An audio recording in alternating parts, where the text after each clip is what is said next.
Young लोगों में energy होती है, उस एनर्जी को किसी उसमें क्रिएटिव एंटरप्राइज में चैनल करने की ज़रूरत होती है। आपको भी अंदाज़ा होगा कि एक बच्चा दूसरे बच्चे से फ़र्क होता है। तो सबसे एक ही एक्सपेक्टेशन रखना ये भी थोड़ा-सा अनरियलिस्टिक है। तो अगर वो उस प्रोसेस ऑफ एक्सपेरिमेंटेशन को आप रोक देंगे तो वो अल्टीमेटली अपना मीनिंग या डेस्टिनी तलाश नहीं कर पाएँगे।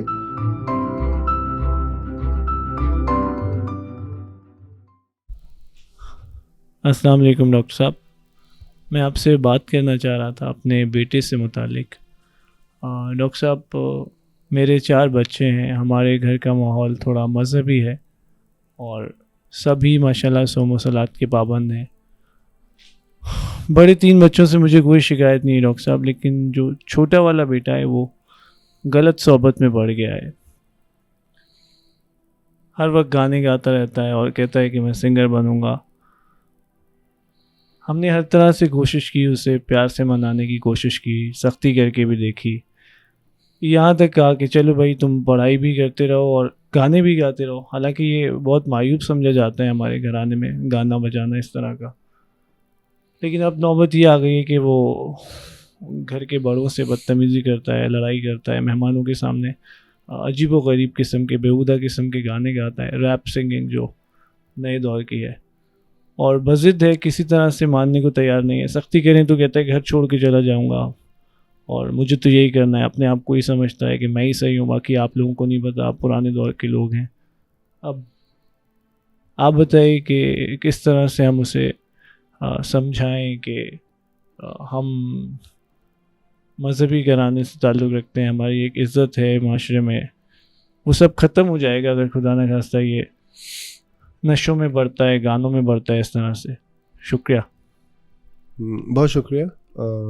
समझ सकता हूँ कि आप काफ़ी परेशानी में हैं और आप ये डिस्कस करना चाह रहे हैं और आपके ऊपर बहुत बर्डन है कि एक बच्चा डिफरेंट क्यों है। जज्बाती तौर पे आपके लिए मुश्किल होगा इसको एक्सेप्ट करना, लेकिन देखिए चीज़ों की हकीकत को देखना चाहिए।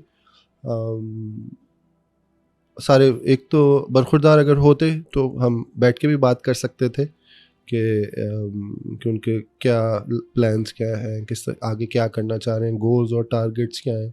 लेकिन समझने की ज़रूरत होती है कि यंग लोगों में एनर्जी होती है, उस एनर्जी को किसी उसमें क्रिएटिव एंटरप्राइज में चैनल करने की ज़रूरत होती है। अब वो कॉलेज में है तो वहाँ पीयर प्रेशर होता है जिसमें ग्रुप्स हैं, लोग एक ख़ास टाइम के बाद घर से ज़्यादा अपने दोस्तों के ग्रुप से आइडेंटिफाई करते हैं पीयर प्रेशर की वजह से, और बहुत सी जो चीज़ फैशनेबल है वो करते हैं। उसका ये मतलब नहीं कि वो बिगड़ गए हैं। तो इस किस्म की बहुत से मैंने देखा है, अच्छे जिनकी आवाज़ अच्छी होती है वो नाते भी गाते हैं और पढ़ते हैं और हम भी पढ़ते हैं और वो गाने भी गा रहे होते हैं। इस तरह के हमारे बहुत से हैं। तो अच्छी आवाज़ होने का या म्यूज़िक सेंस होने का एप्लीकेशन या यूज़फुलनेस बहुत उसमें है। लेकिन अगर आप सिर्फ उसे इस एंगल से लेंगे कि वो बिगड़ गया है या वो दूसरों से डिफरेंट है, तो ये आपको भी अंदाज़ा होगा कि एक बच्चा दूसरे बच्चे से फ़र्क होता है। तो सबसे एक ही एक्सपेक्टेशन रखना ये भी थोड़ा सा अनरियलिस्टिक है। तो जो बच्चों की है एनर्जी उसको चैनल करने की ज़रूरत है। और बहुत से फेज़ होते हैं जिसमें वो हीरो वर्शिपिंग कर रहे होते हैं या किसी ख़ास ग्रुप से या आइडेंटिटी से या सब कल्चर से, पॉप कल्चर से या रैप से आइडेंटिफाई करते हैं, जो कि इन चीज़ होती है और वो एक फ़ेज़ होता है, वो उससे निकल जाते हैं। और अगर अखलाकन देखें तो देखें हमें अपॉर्चुनिटी देनी पड़ती है कि बुराई की और अच्छाई की अपॉर्चुनिटी हर वक्त एग्जिस्ट करती है। आप अच्छा बुरा उन्हें बता देते हैं तो उसमें जो सिलेक्शन उनकी होती है उसी पे उनकी ज़िंदगी का दारोमदार है। अगर वो गलत चॉइसेस करते हैं तो वो उसमें उन्हें नुकसान होता है, फिर कोर्स करेक्शन करनी पड़ती है, तकलीफ़ होती है। और अगर सही करते हैं तो उनका पाथ आसान हो जाता है, गाइडेंस हिदायत उनको मिलती है। तो आप चॉइसेस से लोगों को, बच्चों को नहीं रोक सकते, चॉइसेस के कॉन्सिक्वेंसेस बता सकते हैं और ये बता सकते हैं कि वो कॉन्सिक्वेंसेस चॉइसेस के साथ आते हैं ताकि उनकी डिसीजन मेकिंग बेहतर हो। तो मेरे ख्याल है आप इसको बहुत ज़्यादा ऐसा आखिरी अल्टीमेट वो ना करें कि नाकामी है आपकी तरफ से कि एक बच्चा जो है वो बिगड़ गया है या वो कामिल नहीं है, बाकी बच्चे कामिल आपके हैं, ये कोई नाक़िस है या इसमें कोई ऐब है।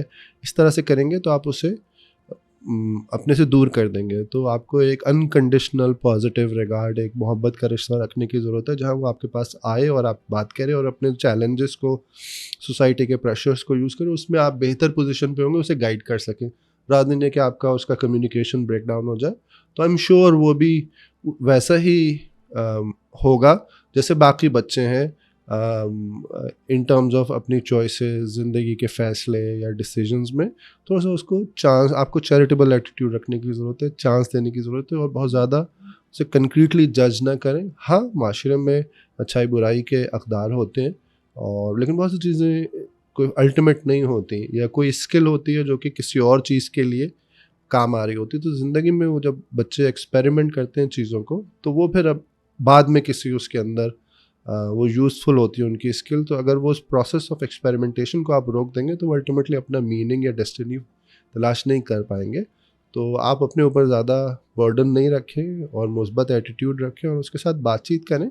इंशाल्लाह बातचीत से अच्छा सोल्यूशन निकलता है। और अगर आप चाहें तो यहाँ पे आके मीटिंग भी हो सकती है, हम एक फैमिली सेशन भी कर सकते हैं, जिसमें सबके ख्यालात जो हैं, जज्बात हम डिस्कस कर सकें, और जो बेस्ट वे फॉरवर्ड हो वो हम लोग सेलेक्ट कर सकें। बहुत शुक्रिया।